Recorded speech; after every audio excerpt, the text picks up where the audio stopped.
In this video I will be showing you how to change the timing belt on a 2008 Suzuki Forenza. I will be changing the timing belt, and in addition to the timing belt I will be changing the idler pulleys and the water pump. So let's get started. This is a basic overview of the tools you're going to need to do this job. An assortment of extensions in 1/2 inch and 3/8 size, 1/4 inch, 3/8, 1/2 inch drive ratchets, some pliers, 19 millimeter 6-point deep socket, 14 millimeter 6-point deep socket, 13 millimeter socket, 12, 10, 8 and 6 millimeter sockets, T50 Torx bit, 6 millimeter Allen bit. If you have one shorter than this, that would be helpful because you have to use this in a tight spot. This is a 3/8 inch T-handle that I have. Various wrenches, 10 millimeter, 13, 15, 17, those come in handy. Some blue Loctite, 14 millimeter wrench, 13 millimeter wrench, some picks. A word on the wrenches: you don't need to have ratcheting wrenches, but they're useful. Some picks, flat blade screwdriver, Phillips blade screwdriver, long bar, breaker bar, 1/2 inch drive. That's for breaking loose high torque fasteners, and then a torque wrench with a range of about, well, really you only need around 15 to 18 pound-feet for the important fasteners. First thing we have to do is remove the wheel cover with a 19 millimeter socket.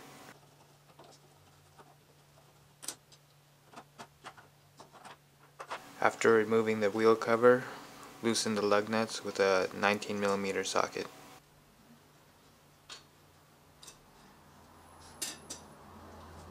Now we can raise the vehicle, place it on jack stands, and remove the passenger side wheel.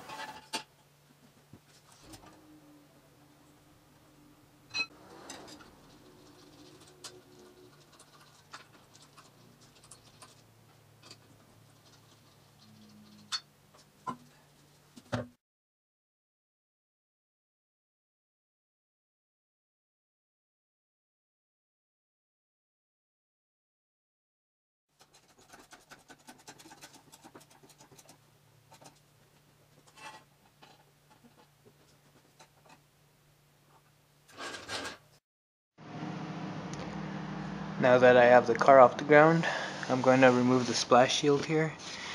It looks like there's some plastic clips with a Phillips head that you turn those out with a screwdriver. One right here, and this 10 millimeter bolt.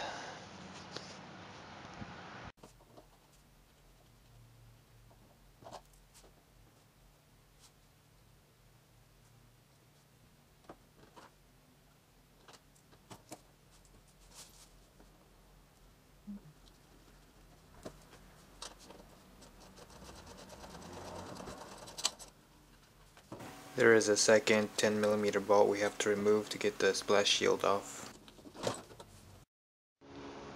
Now that the splash shield is out of the way, I'm going to remove the air box. I'm going to start with these 8 millimeter bolts here. There's 4 of them, one in each corner. And then there is a sensor here with a wire clip. To get that out, all you have to do is push the wire clip down and pull the plug away. Then we're going to use pliers to remove this clamp and pull it back, and then pull the hose from the valve cover. And then there is a 6 millimeter bolt here on this clamp, and we're going to loosen that, and we should be able to pull this whole tube and air tube and box assembly.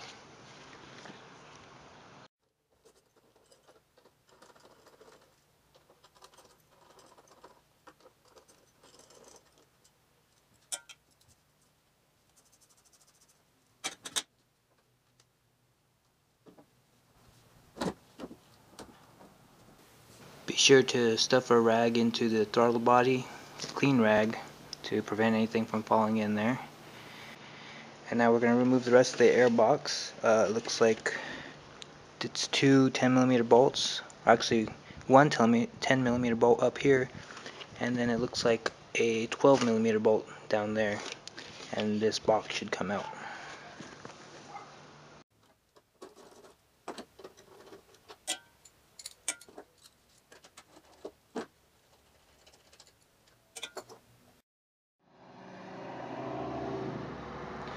Okay, at this point we need to remove the belt.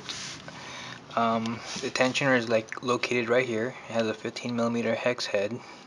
It looks like we have to turn this counterclockwise to remove the tension from the belt, but when I do that, the bolt starts to turn out. It doesn't actually move the tensioner. So what I think I'm going to do is just go ahead and remove the crank pulley here. It has 6mm Allen bolts here, so you're going to need a 6mm Allen bit, and the head of the crank pulley, the crank bolt here, is 17mm. So I'm going to use this to rotate the crank to gain access to each of these Allen bolts. We want to remove the belt. The tensioner is right here. Use a 15mm wrench and turn the tensioner here clockwise. That will release the tension from your belt and you'll be able to slip it off the pulleys.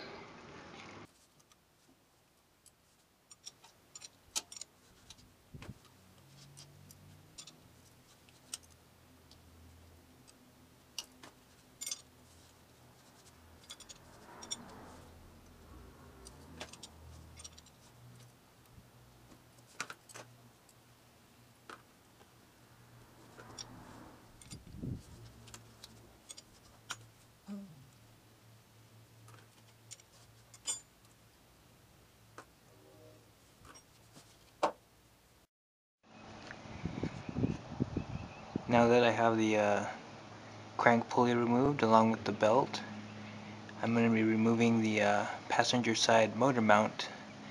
So before we do that, I'm going to support the engine from underneath here at the oil pan with a block of wood and a jack, and it doesn't take a lot to take the weight off of that motor mount, so I'm going to give it a few turns.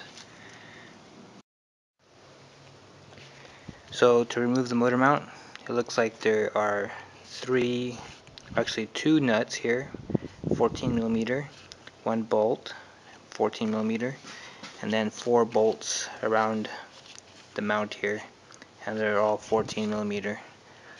So I'm going to go ahead and remove those now.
I removed the motor mount.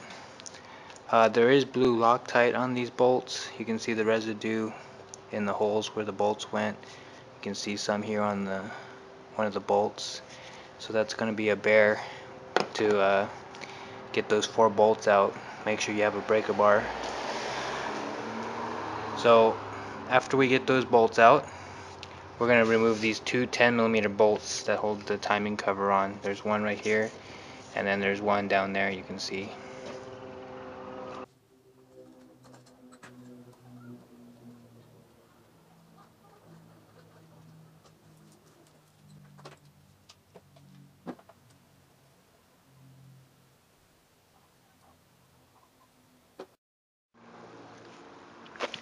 I've removed the two bolts that hold the timing cover on. The bolts do have washers that are loose, so be careful not to lose these. Don't let them fall off. Next I'm going to remove this bolt here. It holds the power steering line over the timing cover. I'm just going to remove it so I can have better access here. It's a 10mm bolt.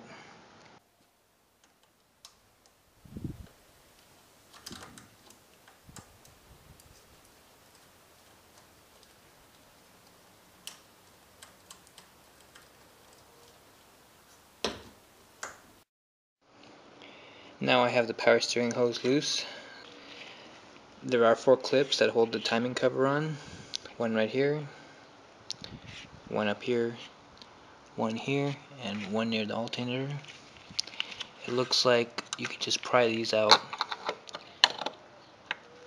So get all those out.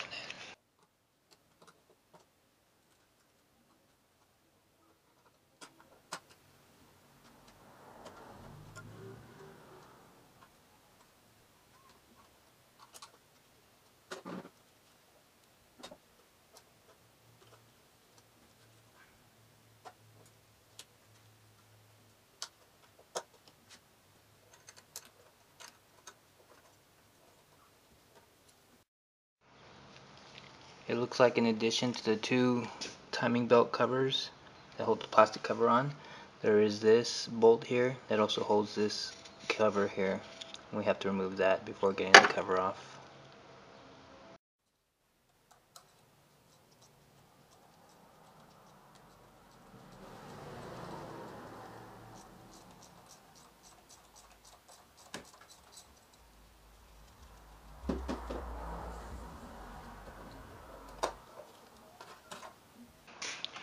So I've removed the 10mm bolt that holds this cover on, and there is blue Loctite on here, so we're going to have to replace that.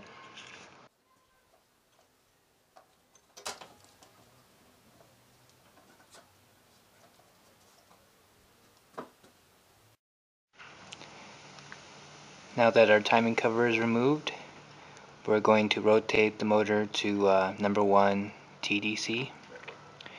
There are timing marks on top of the cover here. There's an arrow right here. There's a little tick mark right here. And then you can see on the cams there are painted marks here. And those have to line up with the corresponding marks above. Right now we're about a quarter turn off on the cams. Down below here with the crank, there is a mark at 6 o'clock, and there is a mark on the crank here. It's at 12 o'clock, so we're about a half turn off, which makes sense because the cams are a quarter turn off. So we're going to rotate the crank till that mark lines up down here, and the marks above with the cams line up as well. And we're going to be using a 17mm wrench here to rotate this by hand. When you're rotating this motor, rotate it clockwise, because that's the direction that the motor turns in.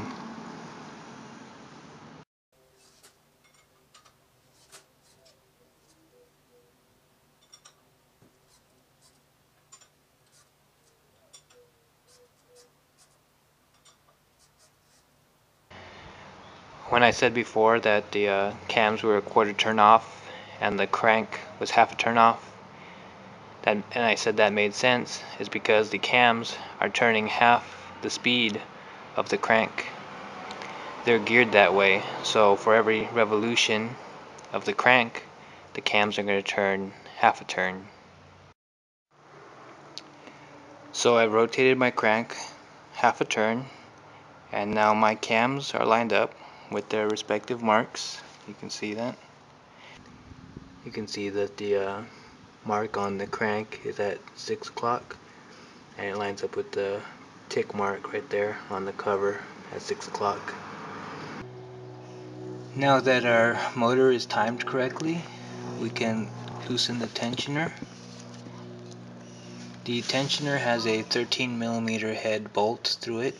We're going to loosen that, and then we're going to put a 6mm Allen into the hole that's right here next to it, and we are going to use the Allen to rotate the tensioner clockwise, and then while holding pressure on the tensioner clockwise, we're going to tension that bolt, or tighten that bolt, the 13mm bolt again, to hold the tensioner in a position where it is no longer putting tension on the belt, and then we should be able to loosen or remove the belt from the pulleys.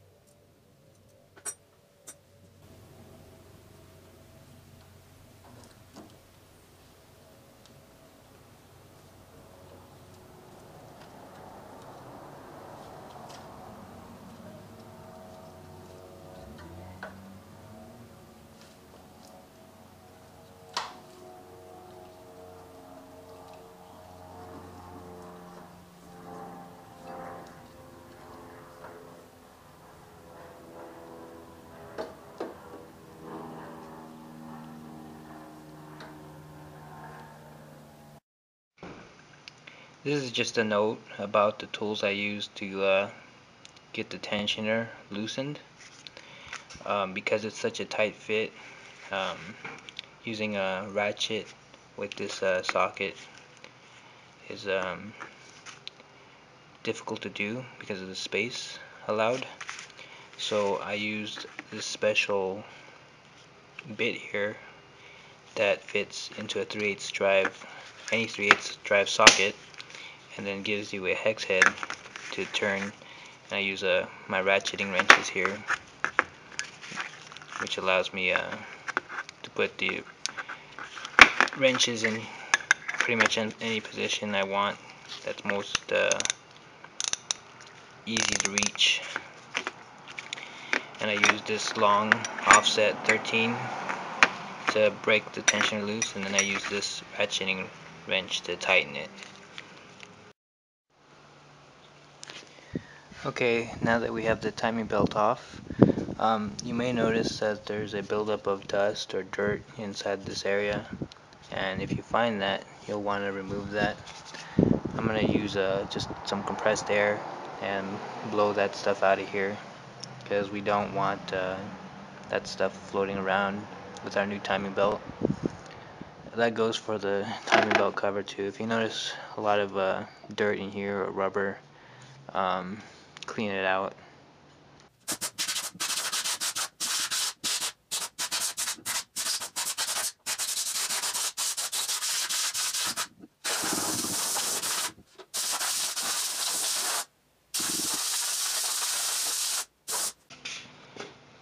Now I will be removing the idler pulleys here and the tensioner. All three of these pulleys are held on by 13mm fasteners. One note about the idler pulleys: there's one on the left side, one on the right side. The one on the left has a lip that's farther away from the front of the engine, and the one on the right has a lip that's closer to the engine, towards the back here. You want to make a note of that and put the replacement pulleys in the same configuration. That helps the belt to track around the cam gears.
A note about the fasteners that hold the idler pulleys on.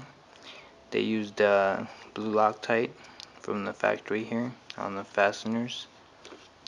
So when we reinstall these, we're going to clean all these fasteners up and put Loctite as well. On the tensioner, it looks like they did not use Loctite, so we're not going to use Loctite on that fastener. We're going to be draining the coolant from the radiator because we are going to change the water pump since it is timing belt driven. The drain for the radiator is somewhere where these two holes are. It's in this one right here. Where this wire harness is, behind it, there is a plug, plastic plug right here. It's 13 millimeters. We're going to loosen that and drain the coolant.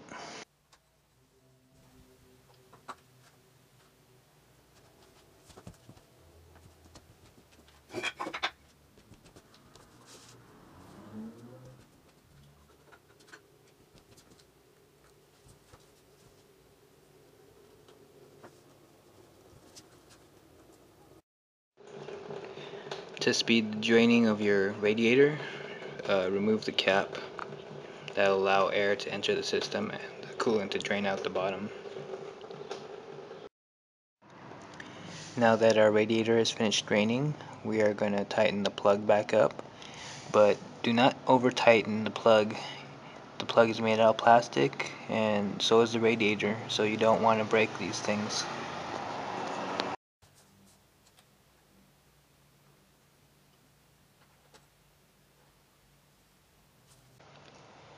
Now that the radiator is drained, we are going to remove the water pump. It appears to be three 6 millimeter Allen bolts, one down here, one up here, and one over here. We have a catch pan under the engine because the block is likely filled with coolant, and that's going to be draining out as soon as we pull the water pump.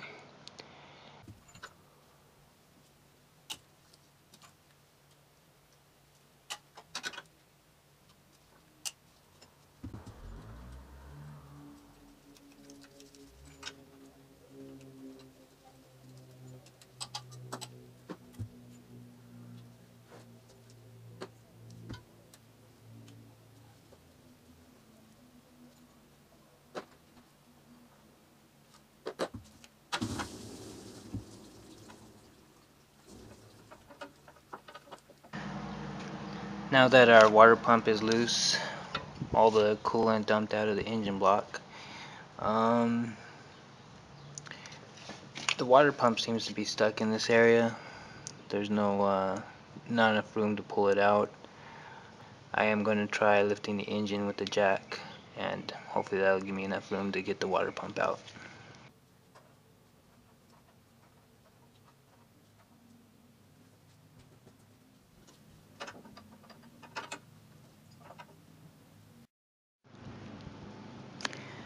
So lifting the motor a little bit from below allowed me enough room to remove the water pump.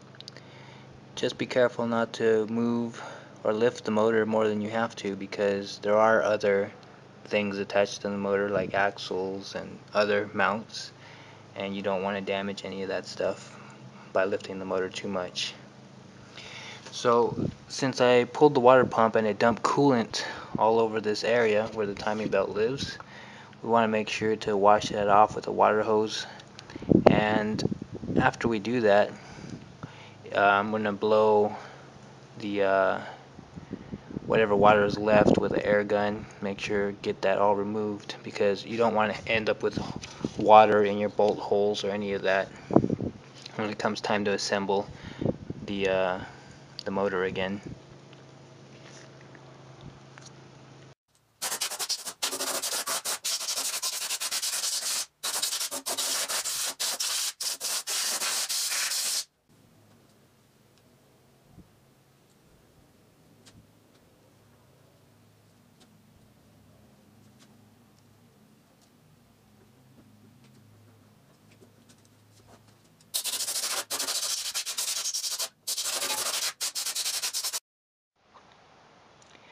Okay, so I've spent a considerable amount of time cleaning the surface here where the water pump O-ring seals against the block. There was bits of gasket still left on that surface, and it was pretty gunky, so I had to clean it up really well. I want to make sure this seals so that I don't have any coolant leaks. This motor has an iron block, so you don't have to be as careful with say if you were doing a aluminum block, but still you gotta be careful not to put any gouges in that surface. I've used a paper towel stuffed in there to keep coolant from draining out as I was working, and when I put the water pump back in, I'm going to remove that